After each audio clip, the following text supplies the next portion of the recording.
വരുന്ന ദിവസം തന്നെ ഇത് സംഭവിച്ചു എന്നത് ഏറ്റവും ഗൗരവമായ ഒന്ന് തന്നെയാണ്. മാത്രമല്ല ജയിൽ DGP ഇവിടെ എത്തുമ്പോൾ സ്വാഭാവികമായും സുരക്ഷ വർദ്ധിപ്പിക്കേണ്ടതുണ്ട്. അങ്ങനെ വർദ്ധിപ്പിച്ചിട്ടുണ്ടോ എന്ന് വളരെ പ്രധാനപ്പെട്ട ഒരു ചോദ്യമാണ്. ഞാൻ നേരത്തെ സൂചിപ്പിച്ചതുപോലെ തന്നെ ഇതിന്റെ ഒരു പ്രധാനപ്പെട്ട കാര്യം ജയിലിൽ വേണ്ട അത്ര സുരക്ഷാ ജീവനക്കാരില്ല എന്നതാണ്. ഞാൻ നേരത്തെ സൂചിപ്പിച്ചു 73 ഏക്കറാണ് കണ്ണൂർ സെൻട്രൽ ജയില്.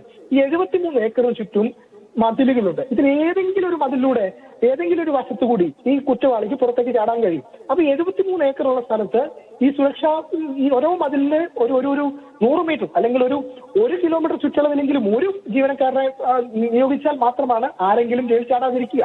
പക്ഷെ അതിനുള്ള ജീവനക്കാർ പോലുമില്ല. 100 ജീവനക്കാർ മാത്രമാണ് ആകെ കണ്ണൂർ സെൻട്രൽ ജയിലിൽ ജീവനക്കാരായിട്ടുള്ളത്.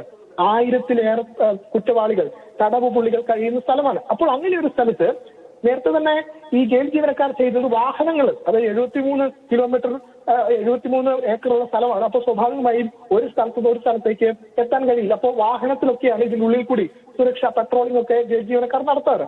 അപ്പോൾ അങ്ങനെ നടത്തുന്ന അവരെ സംബന്ധിച്ചിടത്തോളം ഒരു പ്രയാസം കൃത്യമായ സുരക്ഷാ ജീവനക്കാരില്ല എന്നതാണ്.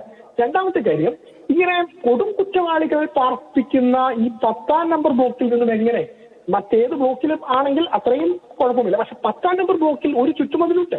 ഞാൻ ചോദിക്കുന്ന ഒരു ചോദ്യം അതല്ല, ഈ ഇത്രയും വലിയ കണ്ണൂർ ജയില് പറഞ്ഞ വലിയ ഒരു ജയിലാണ്. ആ ജയിൽ ഇവനെ എങ്ങനെ എടുത്ത് ചാടി? ഇവനൊരു സപ്പോർട്ട് ഒരാളില്ലാതെ ഇവനത് ചെയ്യില്ല. ഈ ഇത്രയും വലിയൊരു ജയിലിൽ നിന്ന് ഇവൻ എടുത്ത് ചാടണമെങ്കിൽ അതിനൊരാളില്ലാതെ ഒരിക്കലും അവനതിന് കഴിയില്ല.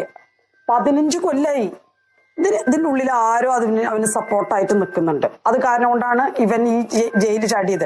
അല്ലാതെ ഈ ഇത്രയും വലിയൊരു മതില് ഈ ഒരു ഒറ്റക്കൈക്കാരനല്ലേ, എന്ത് വന്നാലും അവൻ ഒറ്റക്കൈക്കാരനല്ലേ. അവൻ ഇത്രയും വലിയൊരു മതിലെടുത്ത് ചാടണമെങ്കിൽ ഇത്തിരി പണിയുണ്ട് അവൻ. അപ്പൊ അവനൊരാൾ ഇതിന്റെ ഉള്ളിലുണ്ട്. അവൻ എത്ര പെട്ടെന്ന് അതിൻ്റെ ഉള്ളിൽ പിടിച്ചിട്ടില്ല. അവന് കണ്ണൂർ വിടാനുള്ള സമയം അവനായിട്ടില്ല.